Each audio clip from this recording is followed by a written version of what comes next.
I think we're both making the dingy ding noise there. There's no way I can mute it without hearing you, with not being able to hear you. Oh, we are live here. Usually takes a little longer than that. But I am joined by Tim over at Military Arms Channel. I just want to first off let Tim know this isn't going to be professional at all. I know you're used to being on channels that have their shit together, and as you know from way back before YouTube days, I definitely don't have my shit together. So this is going to be a little bit. It's okay, man. You know what's funny is this live stream stuff is still new to me. I haven't done a whole lot of it, so yeah, I just fumble through it, man. Well, I've been doing it I didn't even use that excuse. I've been doing it for years now, and still haven't got the hang of it. Oh man. Mute my mic or when to not do this or not do that. I think I'm becoming that old person that I used to mock when I was in my teens. You know, I know. I've been around this technology my entire life, but for whatever reason, it seems to get harder and harder to use every year. I don't know if it's the technology is getting harder because, you know, I'm in my 50s now, and I've always been pretty technologically savvy and pick things up pretty easy. And I think things are actually easier to pick up now because back when we first started doing computers, it was, you know, DOS and all that kind of crap. And yeah, you had to know how to type a website if you wanted to get to it because it didn't just jump into your fucking lap like it does nowadays. But still, nowadays, I think it's what it is I've gotten older and I just don't care enough to try. Yeah, could be. Just like I'm like, oh, I got to click 3 buttons. Well, fuck that. I'll find something else to do. So yeah, as people could tell, it's probably not going to be a very advertiser friendly video because I said fuck. But well, I think we're just demonetized anyway. All we have to do is say gun, freedom, Constitution, Bill of Rights. That you're screwed now, man. So we're done. Yeah, this is already demonetized. I'm on my chat. People knocking on my door, my kids probably, or we're having our house cleaned right now too. So it's probably my sister. My sister cleans our house once a week for us because she feels sorry for me. Let's see here. Well, I pay her too, so it's not just pity.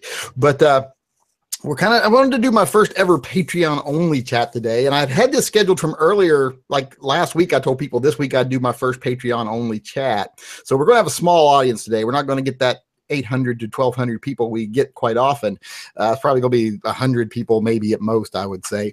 But I wanted to do a little intimate chat here today with patrons because you guys are pretty much the only thing that's going to be keeping gun channels on YouTube alive for a while. And I hope you realize that and how much gun channels and people who support the Second Amendment are going to be appreciating that because it's kind of ironic that I had this scheduled because now, like I said, after what's happened over the last couple of days, it's even more important that we show some appreciation to our patrons because YouTube has stuck the final knife in the gun channels community, I think, because, you know, they did that where they have gradually been lowering what we make for a long time. They've said, well, gun channels shouldn't make as much as other channels because they're controversial. Then, well, we probably won't give you a lot of the higher end commercials because of this. And then they're like, well, we're going to lower you all to the bottom tier as far as what we charge per ad on your video so that, you know, companies will feel like, it's okay being on a gun channel because I'm paying a penny on the dollar for it.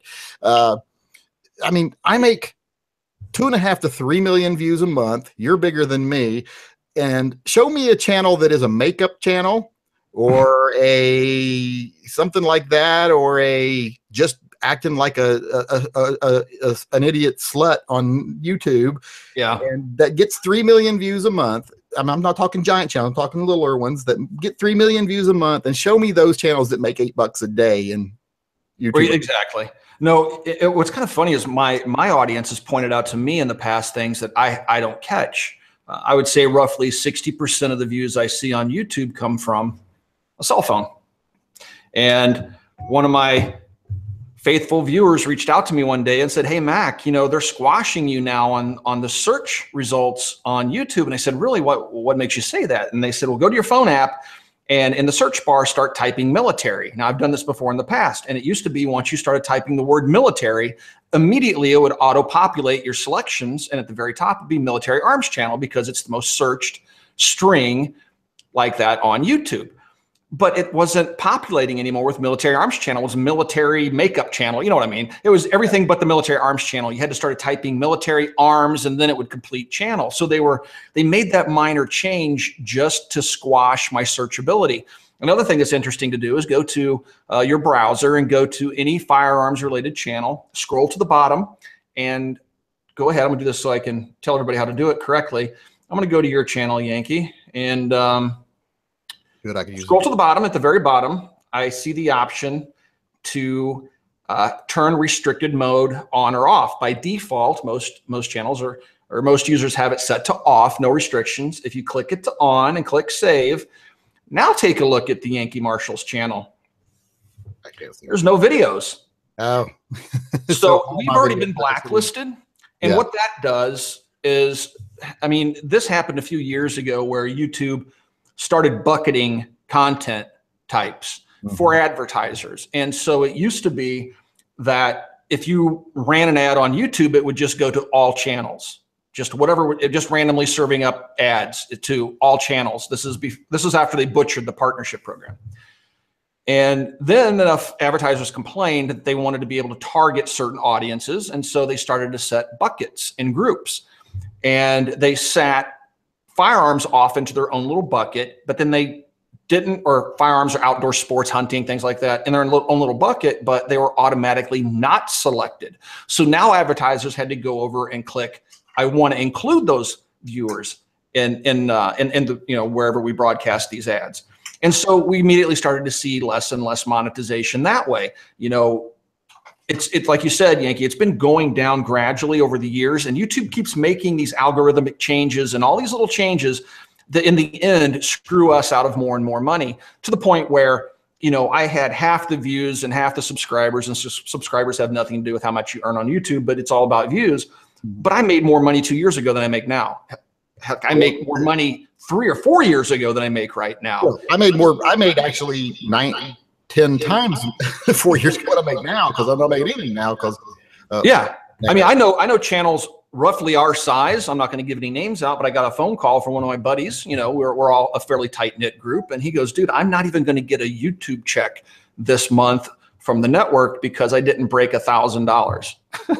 Yeah, it's like, yeah. So now you have to wait several months to get a check, and it's just pennies, you know. And everybody out there has this opinion that YouTubers are either filthy rich, they're all loaded. Now there are some channels out there that would be, I would say, would be more or less entertainment channels that use guns as props. You know, very successful channels like Demolition Ranch. You know, Matt knows a lot about firearms, but I would say he's more of an entertainer than a firearms channel in the traditional sense, in that he talks about like reviews or talks about details of firearms. He just goes out and does fun and cool stuff, and he has a very broad audience. He's been less affected by this than we have. But everybody I talk to, if you take a look at the Zombie Go Boom lawsuit, I don't know if you've seen that yet. I posted on my Military Arms Channel Facebook page. I posted a link to it. But Zombie Goes Boom, they're suing YouTube for this, and they're claiming they've lost 90% of their monetization. That's pretty much what I'm losing right now, is about 90%. Yeah, I mean, they've literally decimated anybody that uses a firearm. And some people are saying it's even more broad than that. Of course, it goes over into conservative speech. You know, we're seeing channels that people deem to be right wing or whatever. They're being demonetized as well. So it's definitely a targeted campaign. It's definitely intentional, and it's definitely going after those that which Google and their staff don't agree with politically, and it's subtle. And ironically, another channel that's twice my size, I'm not going to name names here, but he was just on the phone with his YouTube rep, and his YouTube rep just a couple of days ago was talking to him and saying, yeah, you know, we really want to work with you guys in the firearms community to kind of grow that community here on YouTube. And then 2 days later, they slap these new restrictions on us. And now the minute we upload a video, it's automatically demonetized. This video is already demonetized. I actually, last night, I decided I'm going to do a little test. See if it's a keyword or something else that's getting me tagged on every video I put up. So I made a video where I just basically stood in front of the camera and said, I like cookies. Everybody likes cookies. Everybody should have a cookie. And then basically just did that for like a minute, and then put it up on there. Just put, the title was called Cookie Video, and no tags, no description. As soon when I had it as private, it was showing, monetization. It was monetization when I had it as unlisted. As soon as I went over and clicked schedule so that it would become live in 10 minutes. Yeah. Boom, immediately demonetized, because we're blacklisted. Yeah. So yeah, quite a few channels have had this happen to them. And pretty much every gun channel I've talked to has had this happen to them. And years ago, I don't know how many of your viewers know this, but I'm a principal in Full 30. We invested pretty heavily in Full 30. We put our own money into it to build it as an alternative for gun sites. I know we catch a lot of flack because it seems like it's a closed community, and that's simply because we don't have the financial resources to open the floodgates and let everybody create a channel, because it's very expensive. When you upload a video to the site, we have to actually make that video streamable. So we have to process it. There's processor time, then we have to host it, then we have to stream it. And it's very expensive to do. So the channels that we bring in have to bring a lot of viewers with them just so that they can pay for the cost of them being there. So it's been an experiment. We've talked to several folks in the firearms community as potential investors, so we could have more money to bring on more servers, so we could open the floodgates and bring in more channels. And it's an uphill battle even within our own community. Controversial. They don't think it's a sound investment. Nobody wants to go up against Google. And, so I've been telling people for years, and I kind of put my money where my mouth is, and Full 30's evidence of that with the partners and I, but I knew 3 or 4 years ago, YouTube was jockeying to get rid of us. They've never liked us. If you look at the AdSense policies, we're clearly in violation of many of those policies. Hickok 45 got unplugged twice, but because of his size, he's over 1 million subscribers at the time, and the volume of hate mail that Google received, they did for him what they wouldn't do for you and I, and they reinstated him. Gone. Yeah, we would just be gone. There wouldn't be. They wouldn't take our phone call. It's like you were saying earlier about someone having 2 different messages. I was being contacted by, those people that are like, we're with Google and we want to help you grow your channel and we want to start. And I was talking to them like 2 days ago, trying to arrange 3 days ago, trying to arrange a phone call to where we could actually have a chat, because they were all gung-ho about it and I'd been avoiding them for a while. So I said, well, okay, I'll call you. We'll have a call Monday. Well, I sent them an email last night about what's going on, or yesterday about what's going on, and with my videos, I get back this, what kind of reads like a little bit like a form letter, like they've been told what to say, but there's one line in it that I thought was telltale, and it's, what you should consider doing is making videos on a wider range of topics so you can appeal to a larger audience. In other words, stop making gun videos if you want to be monetized. Exactly. So, and even then, though we're blacklisted, I mean, their bots don't even have a chance to scan my video. The second I upload it, I get that little yellow dot of demonetization.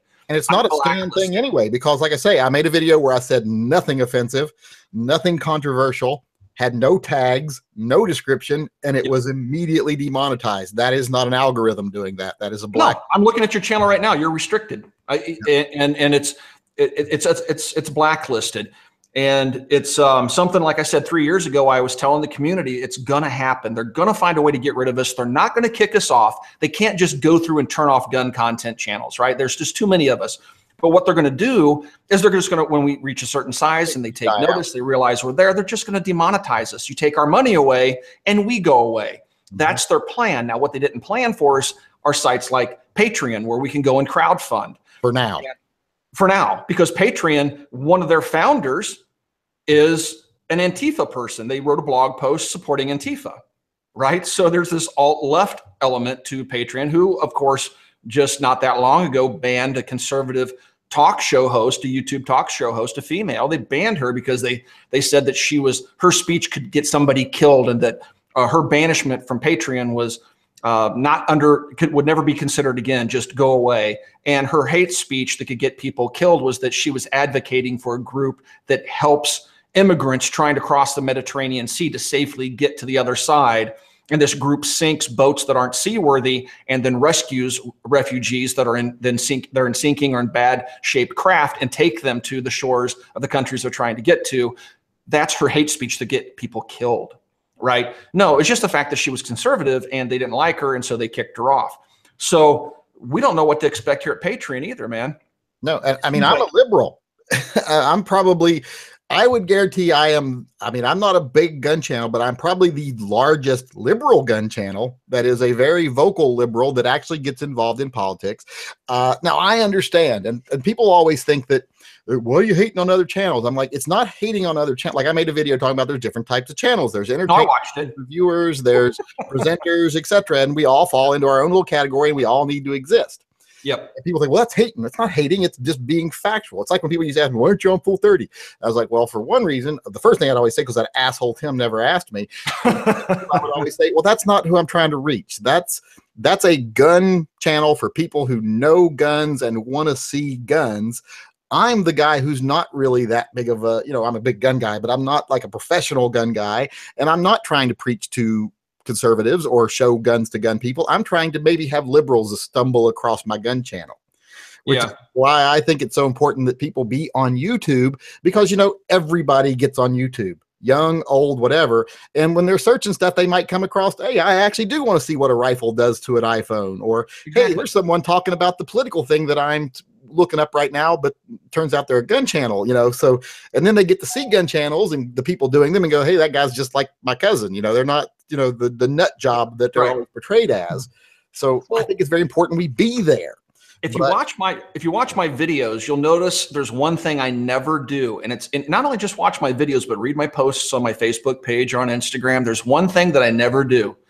I never say Democrat or Republican. I never draw party lines, because first of all, I don't believe that. I think our partisan politics is definitely what's killing our country.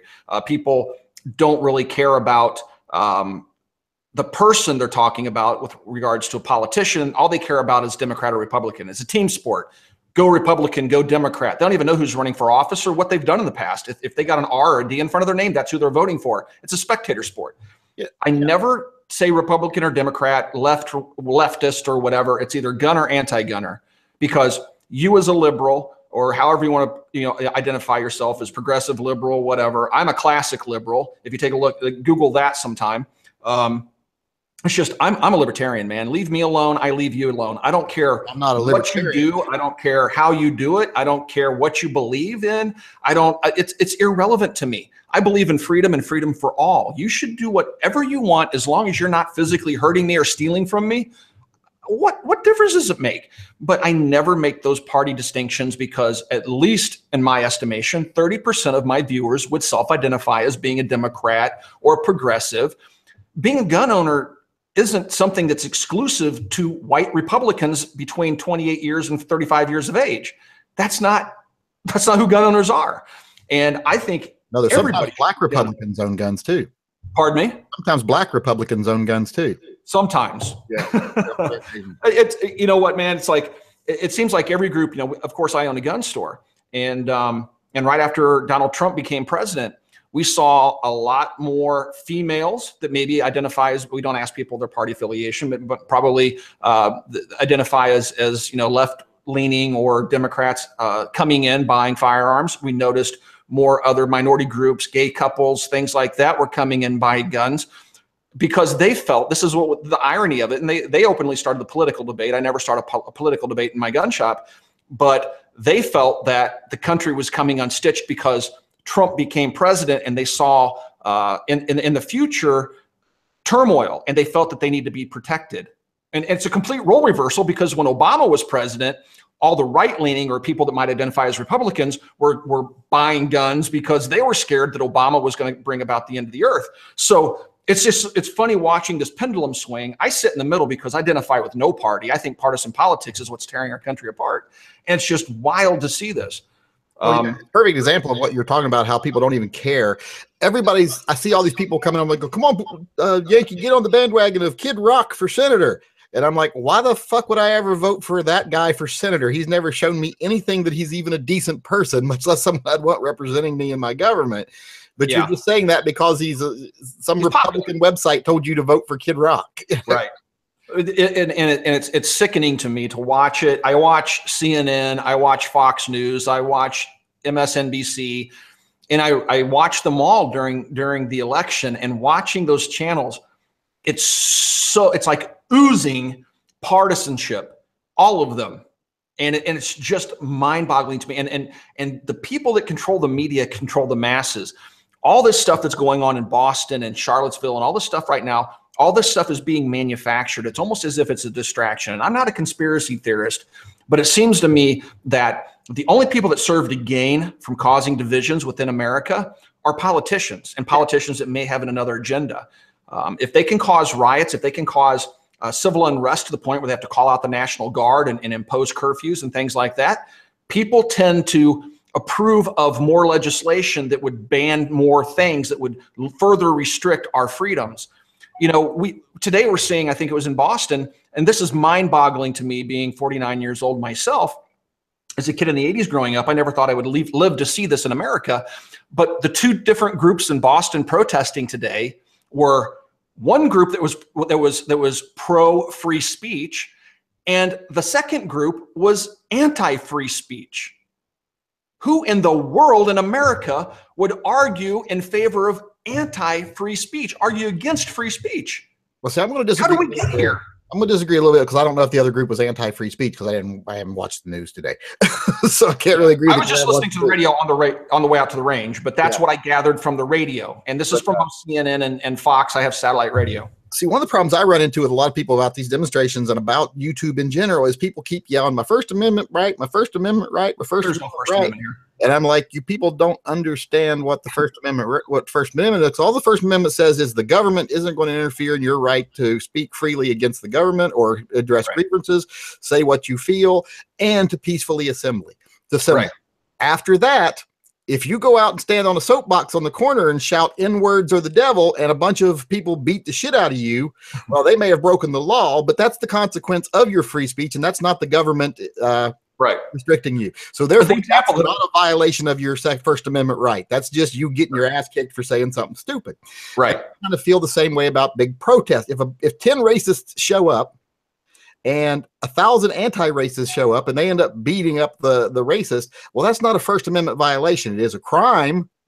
And whoever starts the fight should go to jail, because, you know, I'm not going to support violence on either side yet, because I'm not going to be some of these people that says, "Oh, I never will support violence," because I think a lot of problems can be solved by punching the right person in the face.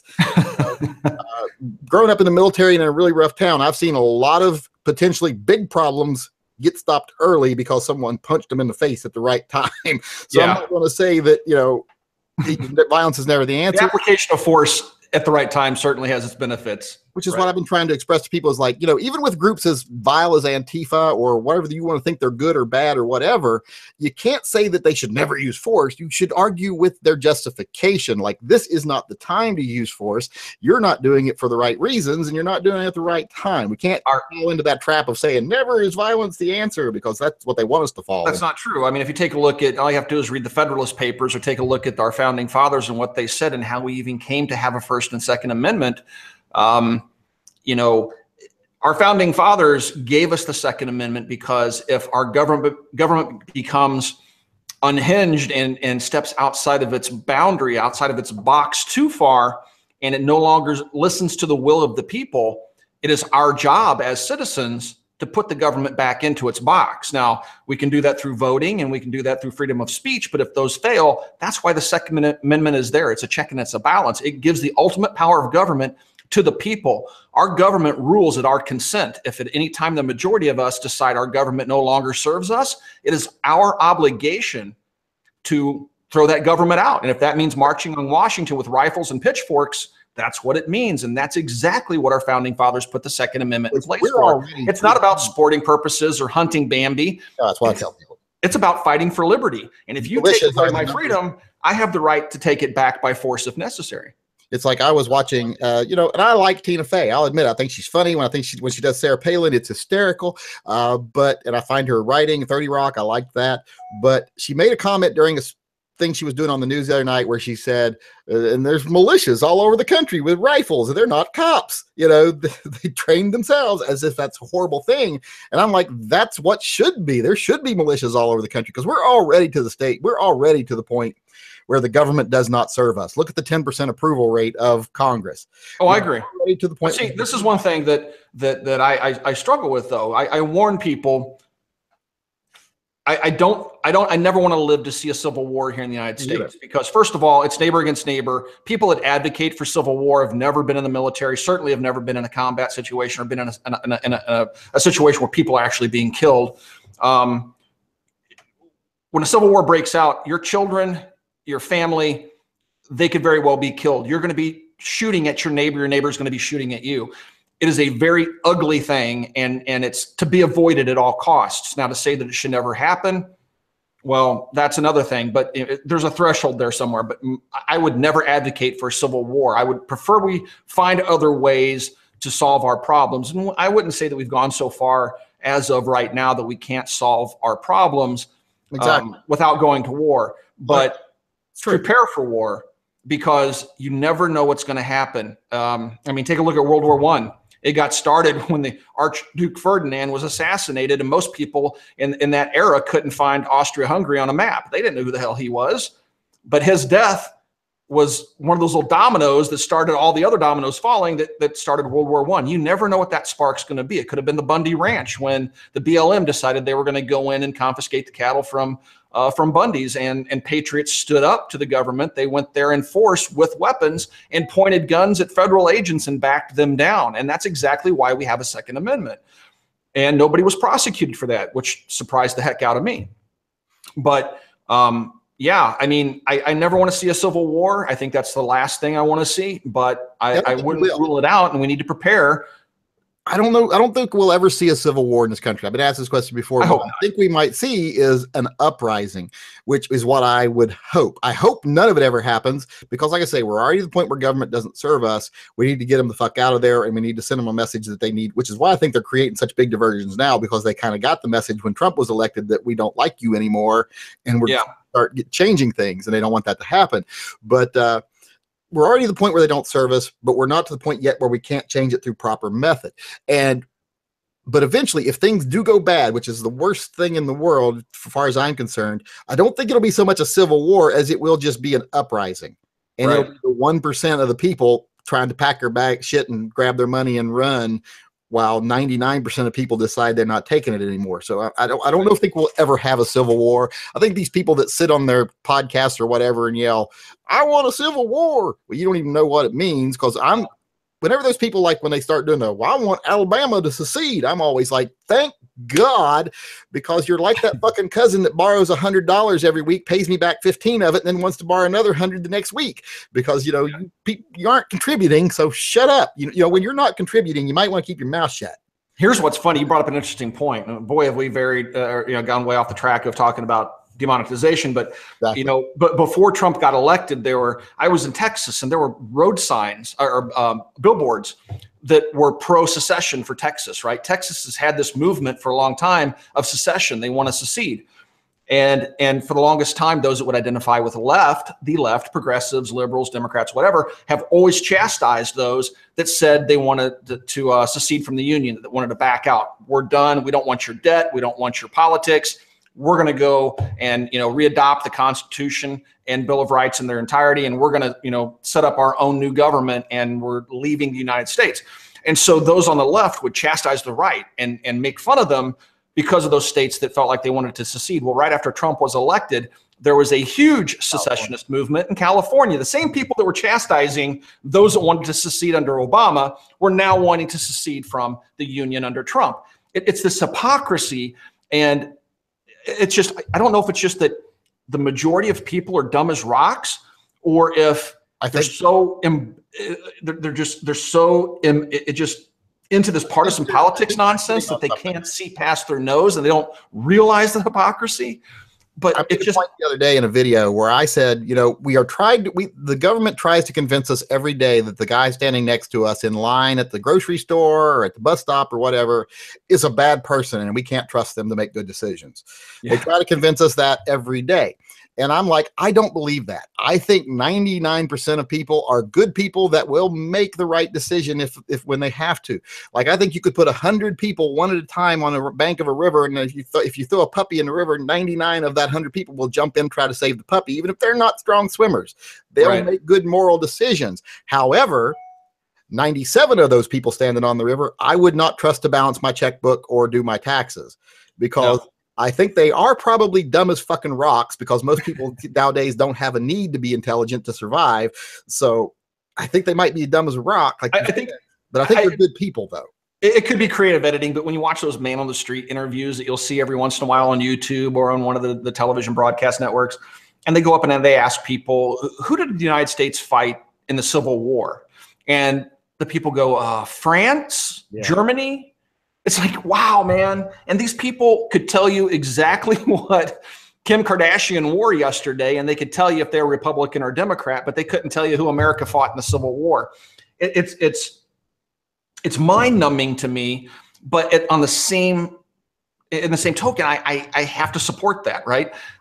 Being a libertarian and somebody that's just a strictest and a constitutionalist, I want everybody to be able to do what they want, believe what they want, because that's what freedom is. And when somebody steps up and says, you can't say what you want to say because what you're about to say is racist. If you want to go out there and say that, black people should be lynched, and I don't want you to say that. I personally don't want to hear it. And I think that type of speech is repulsive. But you know what? You have to allow that person to say it, because that's what freedom is. And it's that old adage that's like sausage being made. You might not want to watch it being made. The end product tastes delicious, but watching it being made is pretty disgusting. That's what freedom is, man. Freedom isn't about everybody live free as long as you agree with me. I hate white supremacists. I don't like black supremacists. The Black Panthers and the KKK are one and the same, just on different sides of the spectrum. And everybody wants to, say, well, you can't say that because it's offensive. No, like you were saying, man, I wouldn't stand in front of a church and burn a Bible. Why? Because I might get my teeth punched out. And that's offensive. And I wouldn't do it. I wouldn't burn a flag in front of a bunch of veterans at a funeral for one of their fallen brothers. Why? Because you're probably going to get your butt beat. There's certain limitations that should be self-imposed, but never government imposed. I just want everybody to be free completely. You know what I mean? I don't know.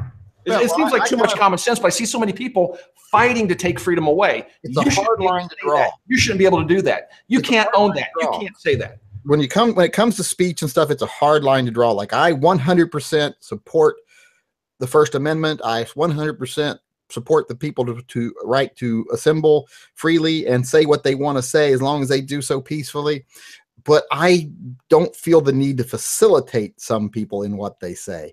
And one of the problems that I have now is when I see white supremacists flying Nazi flags, and I see a part of the gun community, like the Oath Keepers, standing in front of them with their backs to them as if they are protecting these people, it doesn't come across as you protecting their free speech, because they got their permit. They had the right to come there and speak. It comes across as you are now facilitating their message, and you somehow own it now. I would agree. That's in bad taste. I mean, that's a hard one to do, because I think neo-Nazis and skinheads and white supremacists are idiots. I mean, anybody that truly believes that you're superior to somebody else because of your skin color, eye color, hair color, height, weight, whatever, you're a moron. I mean, seriously.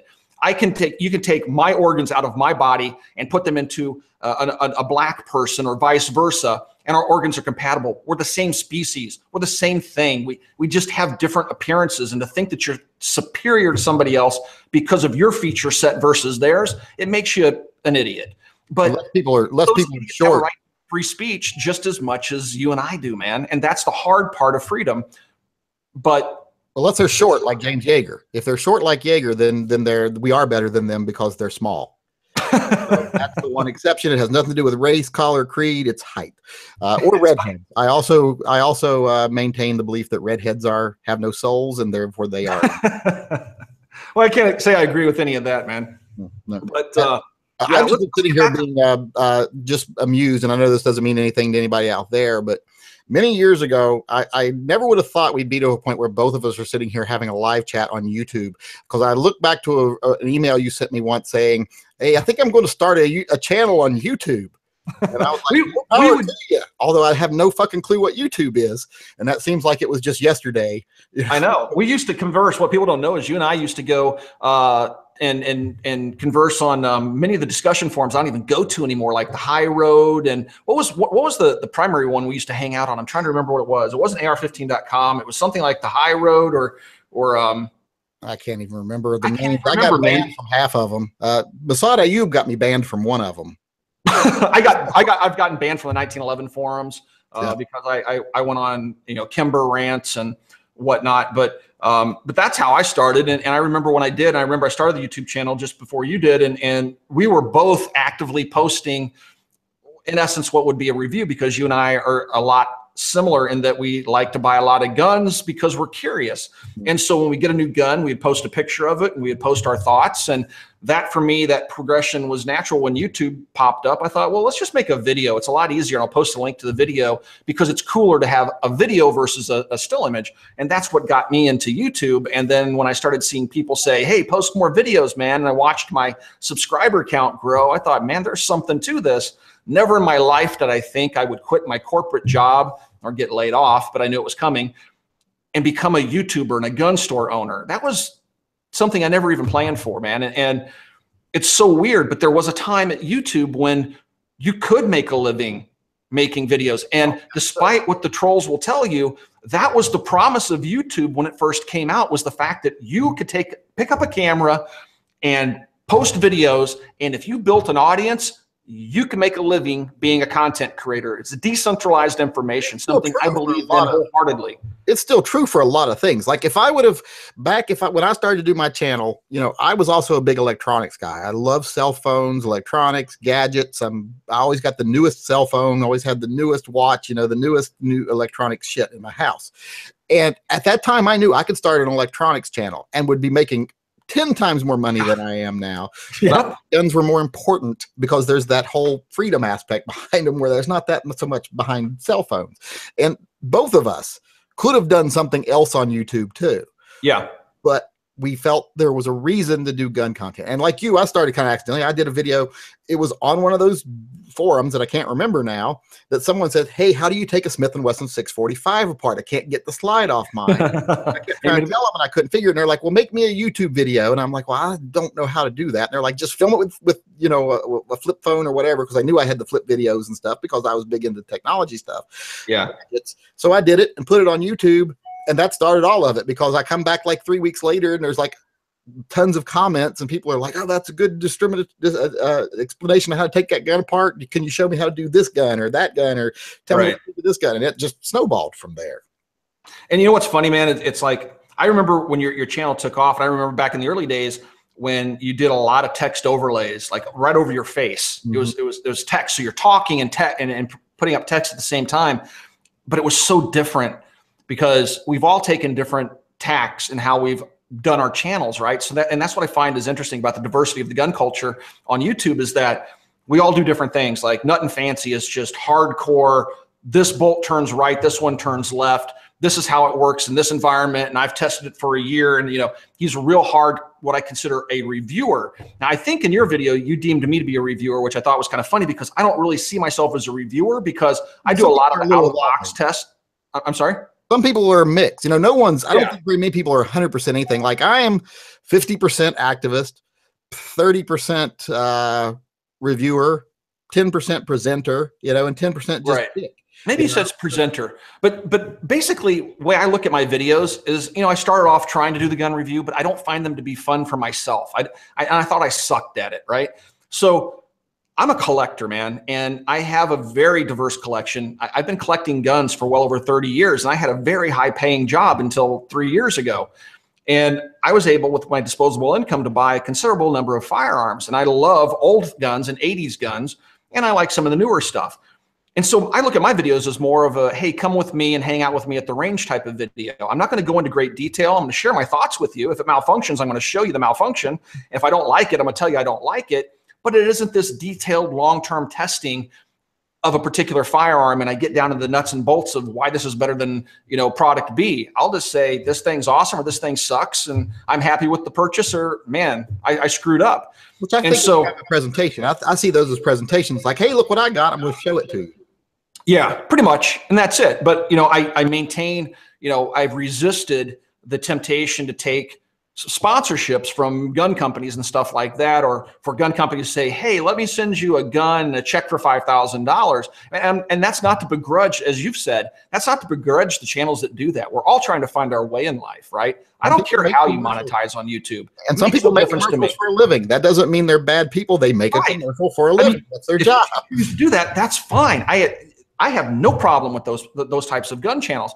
But for me, I want to maintain my autonomy. So when Remington puts out a lemon, I can say it's a lemon. When my H&K fails me, I want to say my H&K fails me. When my SIG sucks, I want to say my SIG sucks. I mean, I don't want to be constrained by being afraid of putting off my sponsors by speaking my mind, because I'm a very opinionated person. You put me in a room with 10 people, I'm going to try to dominate the conversation subconsciously.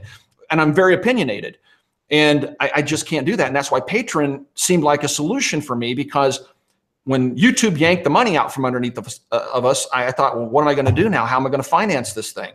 Well, I thought that was a good and a bad thing, just to break in a second here, because I thought actually, and I know we're saying here that this is awful and YouTube is horrible, and they are horrible, and it's an agenda. They're trying to get rid of us, but I like to try to see the silver lining. I mean, I know I may not see them that way in my videos because I intentionally try to piss people off a lot. You come off a little bit crusty and salty, man, but yeah. Which is one big difference between you and me. You will say something that you truly feel, even if it's going to offend someone. Sometimes I'll say something just to piss off people that I know I want to piss off. Yeah.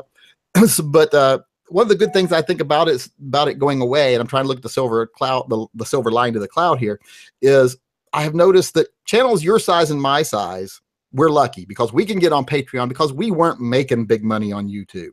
Right.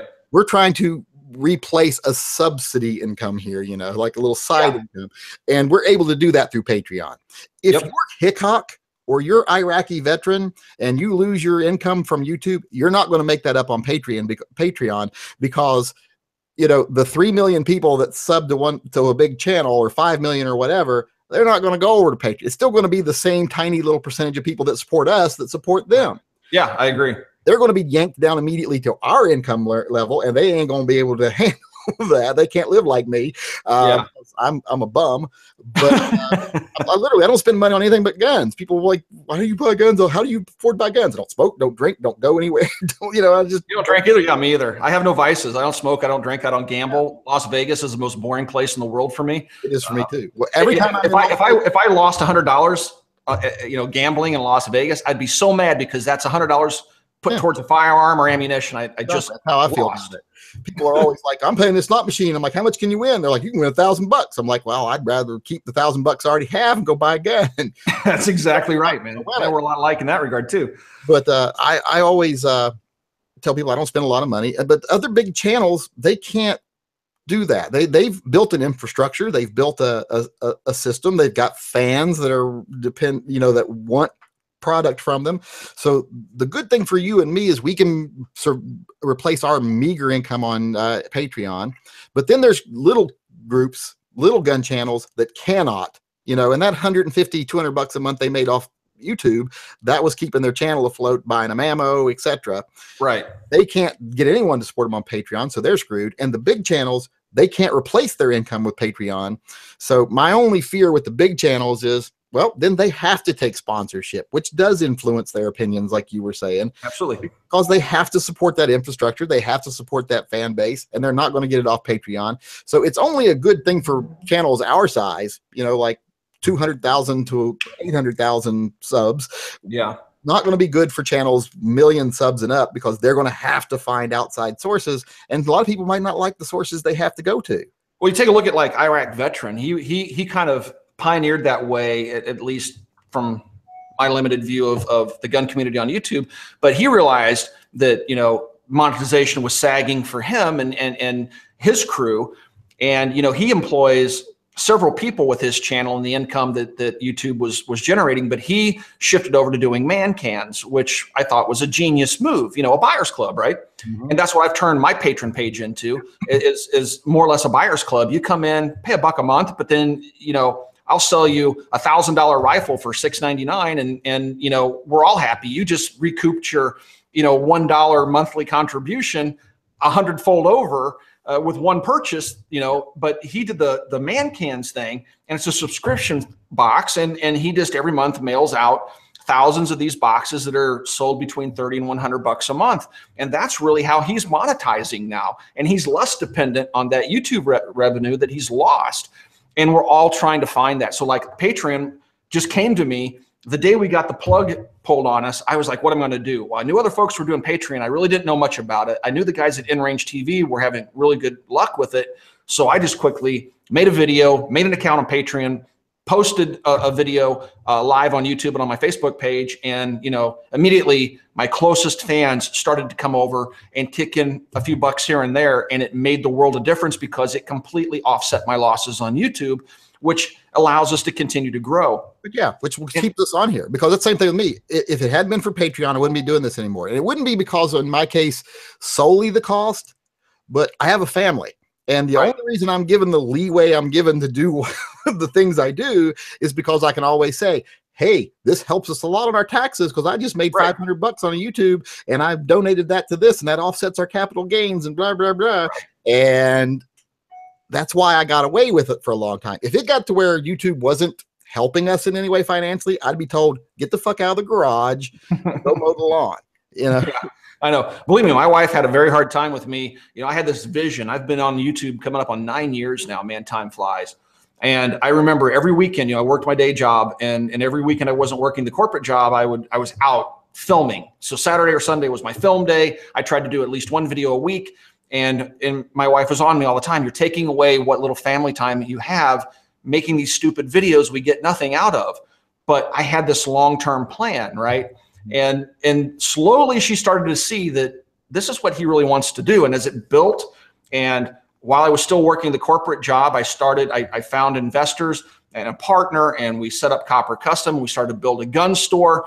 And so I started this progression. I'm sorry? And for some reason, I still in my head call it Cooper Custom. Cooper. Well, I have one of my sons is named Cooper, so that's fine. Yeah, maybe that's why I'm doing it. Maybe that's why I'm doing it, because I knew that. And that's why I'm calling it Custom. But you know, but I started planning that, and so I was really looking at the Military Arms channel as a way to let people know that Copper exists, right? Because my dream ever since I was a kid in high school was to be that old man sitting in the corner of his gun shop selling guns, and you just walk by and pat him on the head and he's telling you stories. I remember when I could buy that Mosin Nagant for $99. You know, that was always a dream of mine. And my wife became supportive of it, and she saw what I was doing and how I was investing in things. Like, you know, when I had the corporate job, I had motorcycles, I had a hot rod, you know, it only came out on Friday nights, and I had a gun collection. I sold the hot rod, sold the motorcycles. I, sold my last machine gun and bought and paid cash for my Jeep in 2014 so I wouldn't have a car payment. I tightened that belt as much as I could because I knew I was going to take a huge pay cut. And I had no idea just how huge, because this was before the Trump slump and that hit gun stores after the election. I mean, but people think that we're filthy rich because they see us with all these guns. Well, most of these guns were bought, in the last 30 years. And I have a huge loan for a gun store, and we're in one of the worst gun economies that are right now. And there is no money in YouTube. It's like, I'm doing consulting gigs and stuff on the side just to make ends meet so I can take care of my family. But, it's still a dream. I'm going to hold on to it. I'm going to hold on to YouTube. I'm not giving up. The patrons are making that possible. And, the gun store is going to survive. We're going to do just fine. We didn't invest in a bunch of product, banking on a Hillary win. We just sat on our money and continued to build an infrastructure. We didn't overinvest in product like everybody else did. So we're not, sitting in a bad spot. Yeah, sales suck right now, but we can ride this one out, I think. But people have in their minds, man, that we're just loaded because we got this Google money, and that, oh, you got a gun store, you're filthy rich. Like, I'm just hoping my patron, I want to get my patron to the size where I can actually hire a cameraman with what comes in on Patreon. My son steals more money out of my wallet every month than I make on YouTube. But people think you're just swimming in Google money, man. And well, they also seem to forget too that I'm in my 50s and I've worked since I was 14 years old. Yeah. So the fact that I have things in my life that they think, well, I don't have that, as they're 24 years old and sitting in their house. Well, right. There's reasons, because I've been working since I was 14 fucking years old, and I don't mean like I was mowing lawns. I mean, I was working at a fucking slaughterhouse, cleaning public restrooms, like that. From 14. So I earned a right to be semi-retired in my 50s. And I always tell people, just work. You'll be in the same place. But it isn't because of YouTube that I'm getting the things I want. And another thing people don't seem to understand, as I come from this like you, I love guns, and every time I see a new one, I want it. It doesn't mean I'm going to stay in love with it, and it doesn't mean I'm going to keep it. So a lot of times when you see me with a new gun, it's not like, where'd he get the money to buy that gun? You traded one. Ask it is, what guns left so that this one could come in? Yeah. No, I get that. I'm the other way around, man. I have a hard time parting with anything. There was a time in my life where I thought that I wanted to get out of guns, believe it or not. And so some of the more expensive guns, I wanted to get into photography, which kind of segued into YouTube, believe it or not. but I got into photography because my first son was born. And I'm one of those types of people. I don't just stick my toe in the water. When I take an interest in something, any hobby, scuba diving, firearms, anything, photography, when I take an interest in it, I'm all in, man. I'm reading every book I can. I'm researching everything I can online. I'm learning as much as I can. And I started selling really, really expensive guns to finance really expensive camera equipment, which was just a fad. And now I'm looking back, most of that camera equipment's outdated. The guns are gone, but have gone up in value. And I'm thinking, man, why did I do that? There's guns that if I said that I actually owned, I could never replace them at this point, given what they've gone up to. People wouldn't believe me. I'll give you one. I owned a PSG-1 from H&K. I mean, I think at the time I sold it for $13,000 so I could buy a bunch of camera gear and lenses. And those things are, what, $20,000 or more now? Yeah. I'll never be able to buy it again. But whatever, man. Live and learn. I try not to get rid of guns, though. Speaking of that, I brought out a couple of guns just for you, Yankee. No, revolvers. Revolvers, man. I love revolvers, but I like old revolvers. You own some real guns. I will set to say that. There's some channels out there, gun channels that don't own any real guns, and I'll be like, "How are you a gun channel? You don't even own any real guns." I do, man. But what's funny is I just started bringing them out. But I love military firearms, obviously, the Military Arms channel. So the revolvers that I have are of military pedigree, and I'm going to start showing more and more of them. But I didn't bring any out for the chat, but I always have several revolvers sitting around because I'm doing something with them on the table. And yes, since this is patrons only, you can see the new Kimber K6S. You're showing that thing off. What do you think of the Kimber revolver? I was kind of shocked that they got into the revolver game. This revolver is one of those, and it's weird. I'm going to do a video on it. It's amazing how such a good revolver that does 99% of the things right can totally suck because they do one thing wrong. And that little teaser will tell you kind of what I feel. Huh. Interesting. I've always, I like Kimber back when they were in Clackamas, Oregon, when they got bought out, and right down the road from me. Watch the quality go down. And it's to the point today where I wouldn't buy a Kimber 1911. I used to say buy a Springfield, but now I'm mad at them. I'm like you. I'm very politically active, and I have a very long memory. And when somebody screws over gun owners, I don't forget. Me too. When people ask me questions about them, I'm like, who? I'm pretty sure I've never heard of a gun manufacturer by that name. But sadly, 2 years ago, I was saying, if you want the most bang for your buck, as far as 1911s, go look at a Loaded series from Boom. Yep. But I know I'm the same way. And people are like, man, they think I'm just being mean and that I'm, whatever. And people are like, just forgive and forget, we're our own worst enemies. No, these people went out of their way to screw small FFLs and gun owners in their own state for their own profit. Yeah. And I mean, it's beyond inexcusable. And to think, oh, well, let's just get past it. The only reason you want to get past it's because you want to buy a new XD or you want to buy a new range officer. You're doing it for you're willing to trade freedom for a product. And that is sickening to me. Yeah. I will never forgive Springfield Armory until the Reese family sells it to somebody else. As long as someone owns that, as long as that same family owns that I'll never buy another one. Never buy another one. Never promote another one. Never say their name on my channel. I'm sorry, I'm saying their name. The company that shall not be mentioned. But but like I'm an activist, man, and a lot of stuff I do behind the scenes. I just got some challenge coins. I posted a picture on Instagram from gun owners of California. Through Copper, we're buying the old. This is classic, man. So the California Highway Patrol is retiring their old Smith & Wesson 4006 TSWs, but they all have a unique serial number that has CHP, or California Highway Patrol, as a prefix to the serial number. So it's a collectible firearm, and that gun was only made in that configuration just for the chips. And so they're retiring those guns, going to new guns, and we're buying them. We can't sell them to people in California. We're selling them for a really good price, but $15 of every sale that we make, and we've sold hundreds of them, we take $15 and we give it to the gun owners of California. And they sent us a nicely handwritten thank you card and 2 challenge coins, which I posted on Instagram a little while ago. I'm not doing that because I want a pat on the back. I'm doing that because I personally, I think it's funny that I'm taking guns out of California. I can't even sell to Californians. I'm taking guns out of an anti-gun state, selling them for profit, and taking part of that profit and giving it to a pro-gun organization in California that fights for the rights of the California citizens. To me, that's just hysterical, funny, and it's sticking my thumb in the eye of a corrupt government that needs to be replaced. But Oh yeah. Yeah. I mean, we're all activists, man. I mean, I know that I'm you're an given. activist too. I like to think I am, but then sometimes I sit back and I'm like, am I an activist or am I an instigator? I'm one of the You're a other. little bit of both, man. But it's like one of the things you just said about how you're giving back some money to California and the gunner groups there. It's amazing how people don't understand. They think that what we do, well, for one, they think that who we are is who we are on camera, because I'm definitely not who I am on camera, because who I am on camera is the Yankee Marshal, and here I'm just Marshall or Marty or whatever you want to call me, or David. But they also don't know what we do outside. It's like someone the other day bitched at me about well, there's two different ways I get bitched at. One is like, you take all this YouTube money, blah, blah, blah, you're a beggar. I'm like, if you saw what I earned on YouTube and what I donated just to, no kill animal shelters last month, you'd realize I didn't even break even. And if people bitch at me because, well, you support all these animal charities, but you don't do anything for real humans. I have 2 adopted children and I'm a licensed foster parent. Right. So shut the fuck up. Don't make judgments off people on just something you see on videos.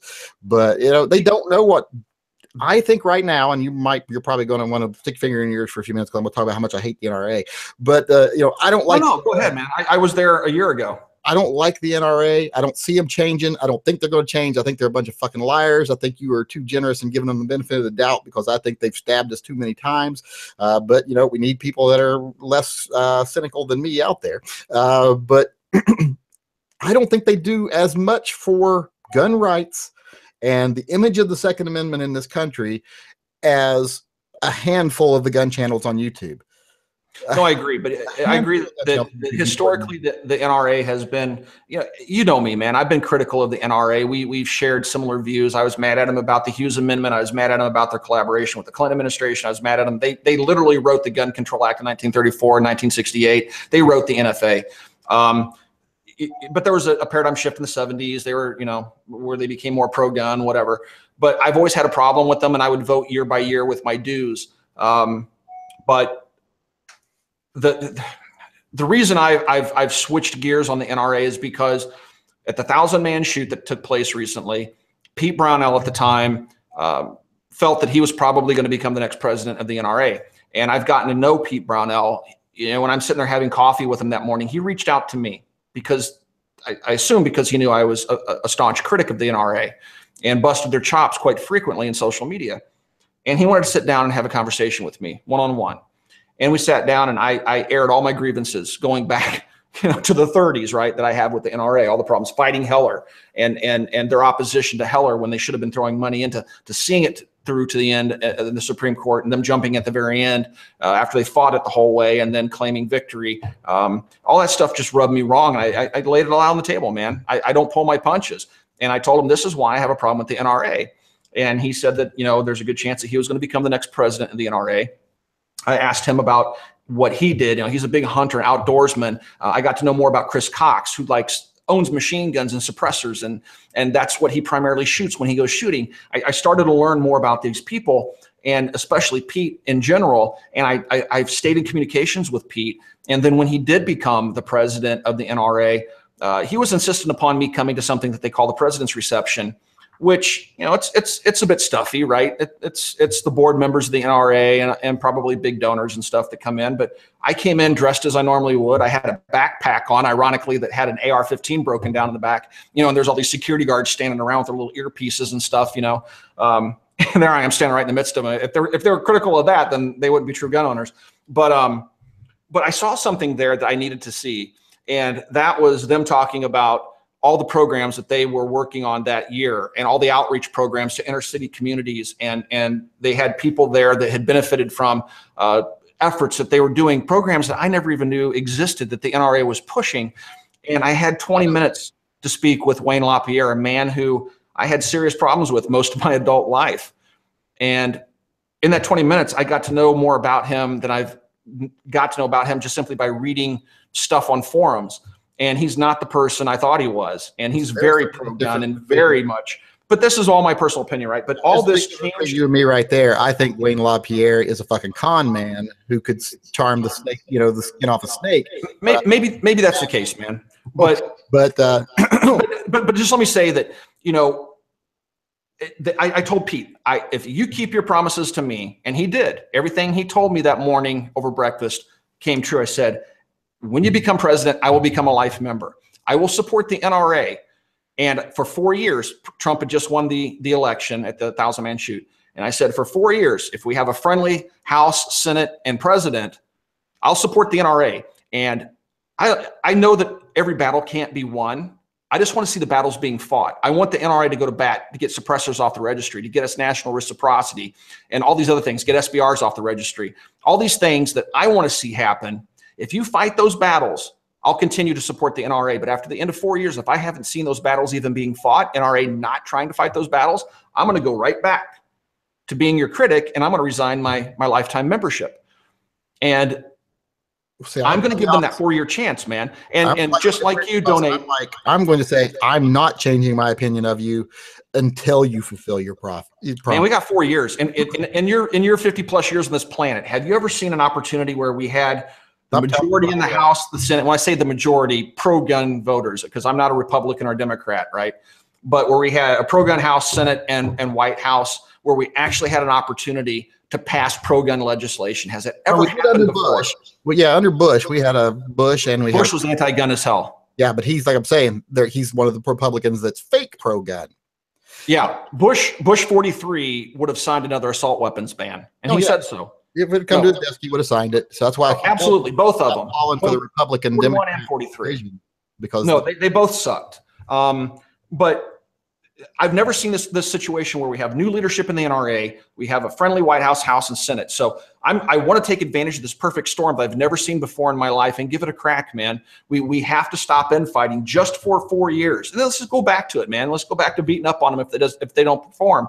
But man, at some point we got to stop fighting with ourselves and take advantage of the situation that's before us. And that's why I've shifted gears. Now, I know that you've said that some of the channels are being paid by the NRA. The only money that I see from the NRA is if they click on the link in the bottom of my video. And you can call up Joe over at Hero Hunt. You can find the phone number on their website. I said I knew one person that was getting paid by the NRA. Everybody automatically assumed it was you. And I was like, I don't think so. Everybody did. I even assumed it was me. But I'm very clear. Every cent that the NRA sends to me, and it's money I could use, man. It's not like we're talking about. I'm not rolling in dough. The $15 I'm sending to California gun owners, that's $15 profit I could use right here to feed my own family and pay my employees.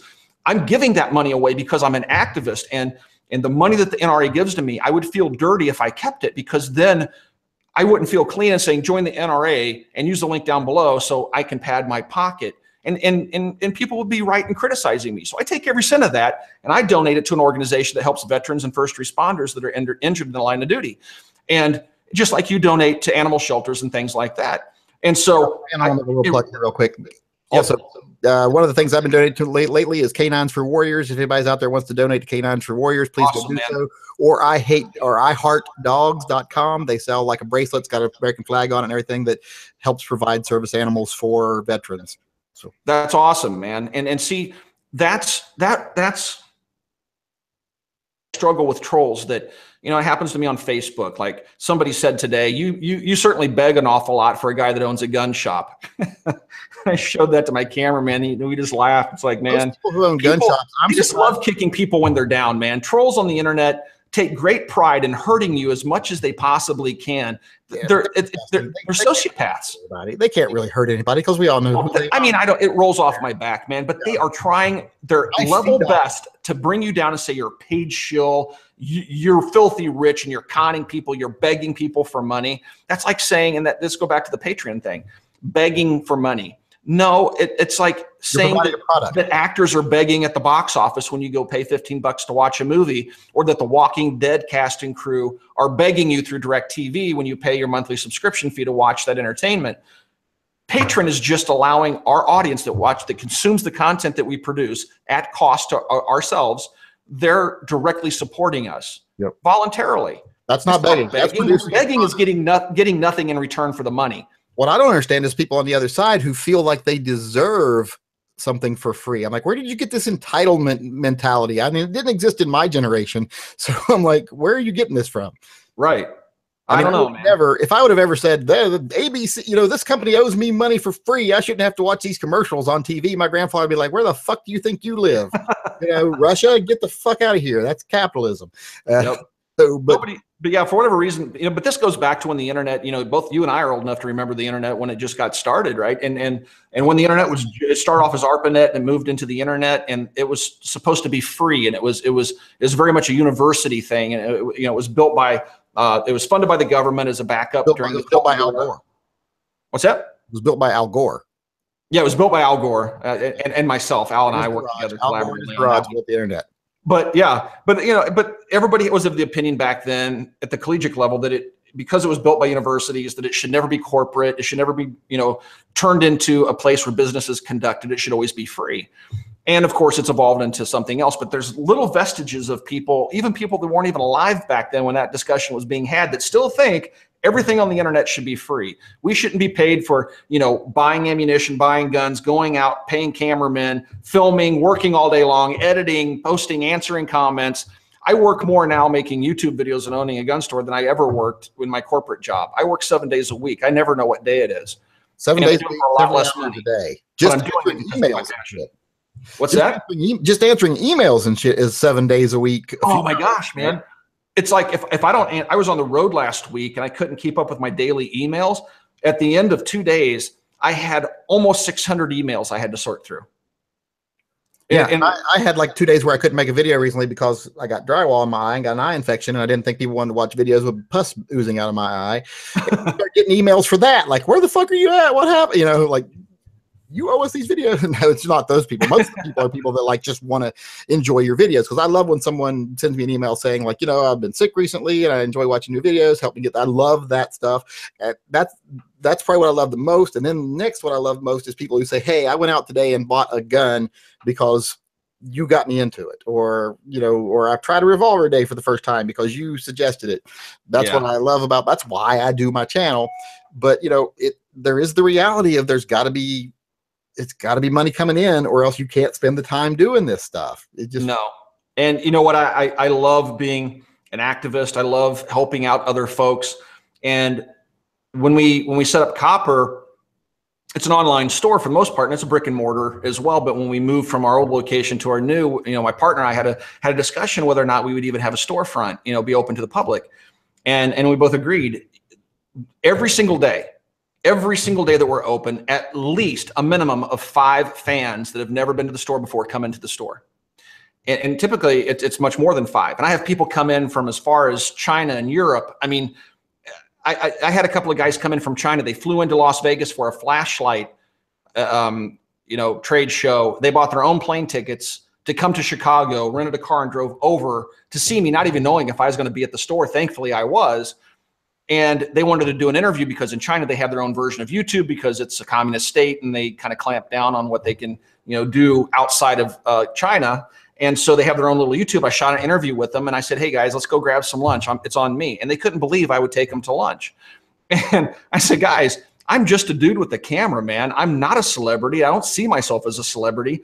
And I'm just glad that you guys watched the channel. You made the trip from frickin' China. The least I can do is buy you lunch, but that's the reason we keep that storefront open. I want to have that interaction. I want people, when I say something on the internet, people can hold me accountable by coming to my store and meeting me face to face. I'm here every day. I'm not traveling. I'm at the store working. That's where I'm filming right now, is at the store. Yes, I need a professional background like that so people don't see all the shit I've got out on my desktop over here. It's just a wall. Actually, my wife painted gray because I was so dang busy. I have a green screen over there and a gray one behind me, and I wind up using the gray one the most. It's just cheap and easy. My green screen is tied up behind me right now. I can see it. I can pull it in front of my backdrop here when I want to do a green screen, but I haven't done a green screen since I've built the backdrop here. You were talking earlier about not being rich for owning a gun shop. I am surprised, and I live in an area where we had like 5 local gun shops in my town. After the first Obama rush died off and people saw that big slump disappear after his second election, we lost all of them. We had no gun shops. We finally got 1, 2 back. We have a range and a good gun shop again, but it took forever to get them back. A lot easier to lose them than get them back, and they don't make fortunes. No, man, it's a very thin margin business. Whenever I walk into a gun shop, I try to pick up a box of ammo every time I go in, just so I buy something. But whenever I walk into a gun shop, I am really surprised that they don't have like a little cup sitting out on the desk for donations. I know, right? You know, or like they're willing, or they have someone doing a little jig with a banjo that they could stick money because you're not going to get rich owning a gun shop. You might make a comfortable living. We had a guy over in Portland who was probably one of the 2 most successful gun shops in the whole Portland area. He owned 3 stores. Was making a good living, and then boom, now he's out of business because the slump hit him so hard in his inventory and his overhead. I don't want to mention any names, but a very big online retailer, most people would know the name of, has laid off many of their employees. It's hard, man, and it's a thin margin business anyway, especially when your primary sales derive from internet sales and you have Bud's Gun Shop out there that's more than willing to take $5 on every sale. You can't exist on that, man. Businesses need at a minimum of 15% margin just to exist, and they have to sell a number of things. And when somebody's out there getting a 2% margin and going on volume and just crushing everybody else online, I mean, it's capitalism. I'm not complaining about Bud's. I mean, that's their business model. They are the devil, and I will complain about them. They're assholes. Okay, and you're fine in doing that. I take a more, I'm a capitalist, man. If it's a competition, so I just view them as the competition. I just bought a gun from them. I just went through. I drove through Knoxville, and I just bought a shotgun from them used, and they actually knew who I was and heavily discounted it. Oh, they know who I am too, but they wouldn't discount a firearm. I spoke to one of the guys that worked for them not too long ago. He was like their marketing guy. Now he works for Sig Sauer. And he was like, I was like, I wonder if they ever see my videos. He's like, there have been screaming fits by the owner in the office cursing your name about your videos. Like, they know. I'll give a bunch of patches to the guys. Yeah, I found some in the car I was in, and I took some patches back into them. I mean, they're my competition, but I'm not going to badmouth them, man. It's capitalism, and I believe in healthy competition. One of the biggest I got into it with my eyes open, and I'm going to fight, and we're going to win. We're doing just fine. When we talk about capitalism, people like to use the term free market, and I don't agree that there is such thing as a free market. Markets are always controlled by either one of 2 people, the people who make the product or the people who buy the product. And I think saying Bud's sucks and I wouldn't buy anything from them ever is the people controlling the market. So I like to see the people control the market. So I don't go for this whole thing. Oh, you got to accept everybody. Like what you were talking earlier, like they're like, you're eating your own by saying bad things.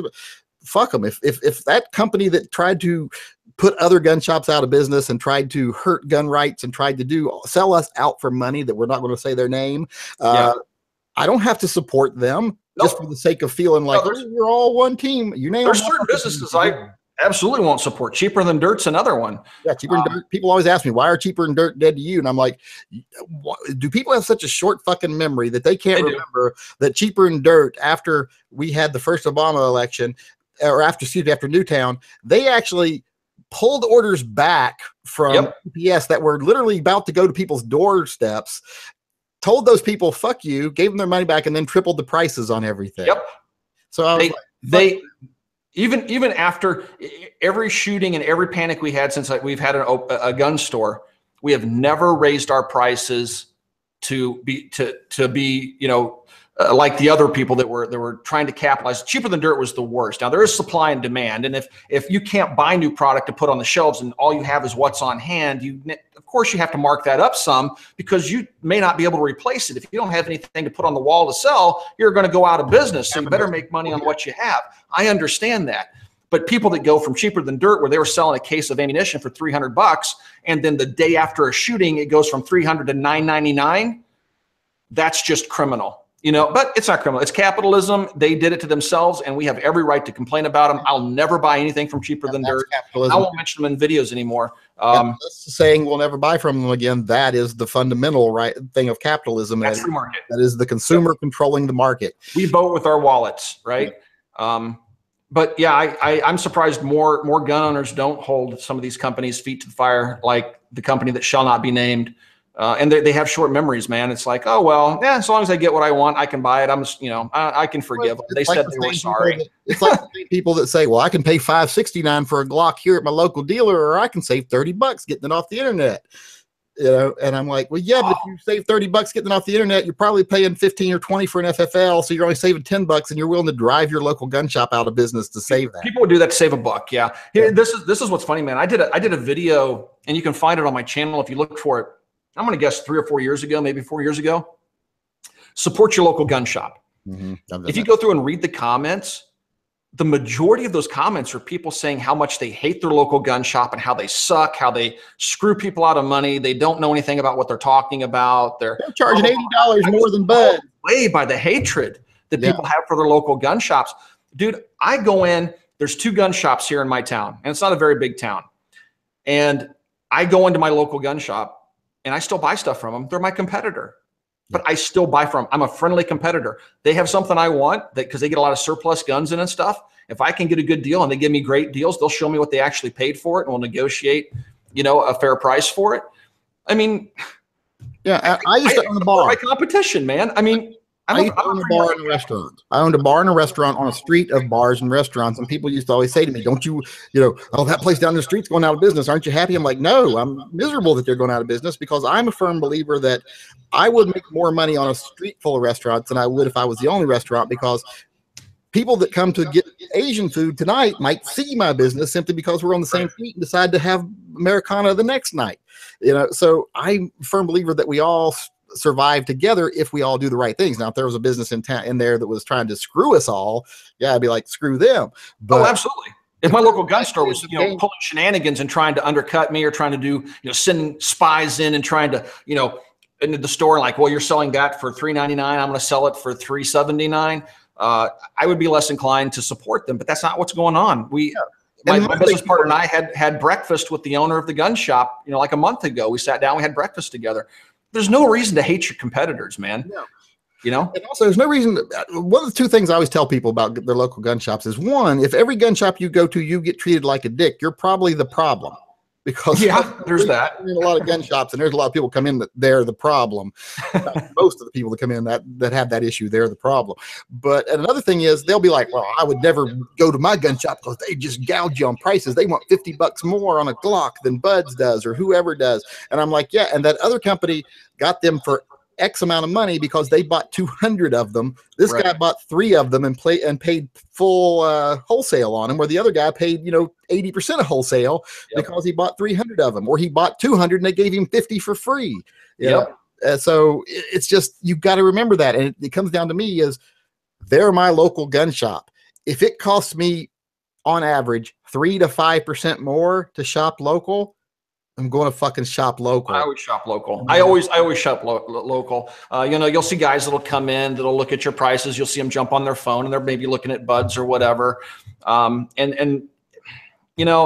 just the nature. I mean, that behavior though is I think people are going to be sad when they see what the ultimate outcome of that is. Walmart. Because you'll have those guys that have the Amazon app open. They'll go into Best Buy. They'll handle the product.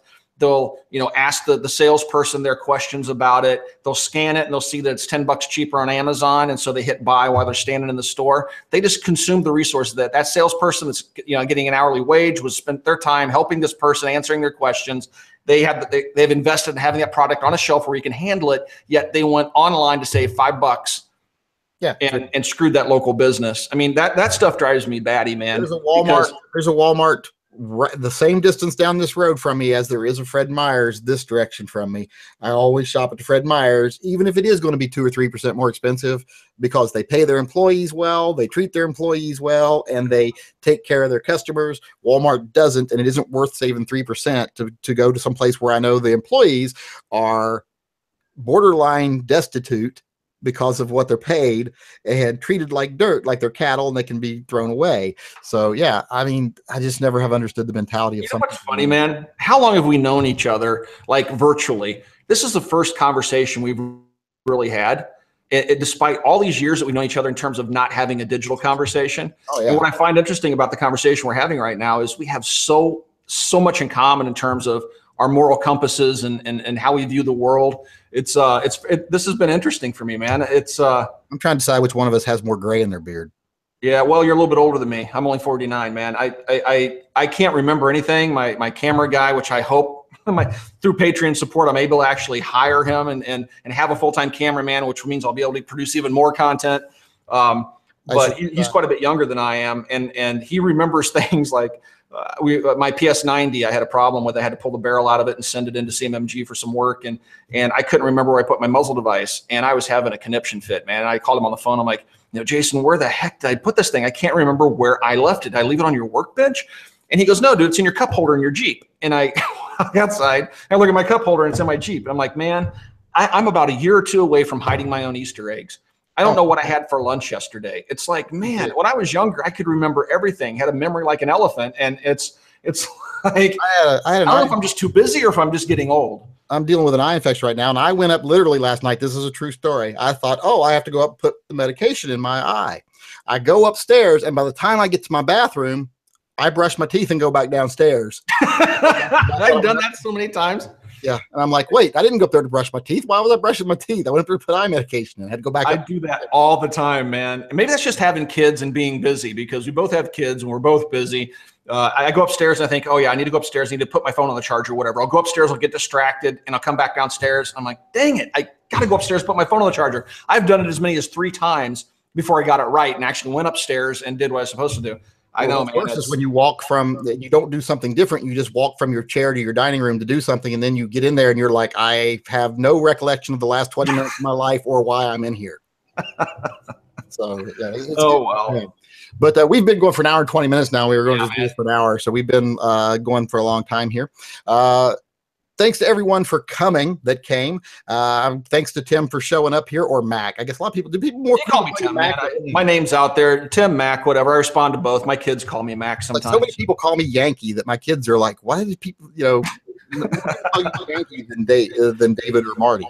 Just want to say thanks for everyone for coming. Glad I could do my first ever Patreon chat. We ended up with like 140, 150 viewers, which is pretty outstanding. Only. And I think most of that was because I suckered people into coming because you were going to be here. But thanks to everyone for coming. Thanks to Mac for being here. I'm going to sign off quickly, or else I'll drag this out for 20 minutes again. Let me say one thing real quick, though. I just want to say, guys, thank you for supporting the Yankee Marshals channel. And for those of you that support him and me, I look at every single patron that joins. I get the notification. I go in. I personally thank them for signing up. And I see the other channels that they support. Guys, when I ask you to support me on Patreon, I ask you to support all of us in the firearms community. If you watch the content and you believe in the Patreon thing, please support all the channels that you can. Even if it's just $1, it helps out. And I get people apologizing to me all the time saying, oh man, I wish I could afford it. Don't apologize to me. You're part of 0.5% of my subscribers that actually step forward to offer anything to support the content that you consume. Thank you for doing it. So I want to thank Yankees patrons for supporting him. You guys are doing but I do want to say, stop being so nice to your patrons, because then my patrons are going to realize I don't do shit for them. So nice to them. So help me out at Copperman. I mean, if we find some good deals, you want to pass some deals along to your patrons. I mean, we can talk about that. I don't have a gun shop, people. Lay off. Thanks to everyone for coming. Thanks again to Mac or Tim or whatever you want to call him. I've called him a lot worse before in forums. And you have, and I've forgiven you for it. Yeah, I've still got a picture of you holding like a pink purse while you're firing a photoshopped many years ago. There's some funny ones circulating. Yeah. So thanks to everyone for coming. Thanks, Tim, for coming. And we will see you all next time. Thanks, guys.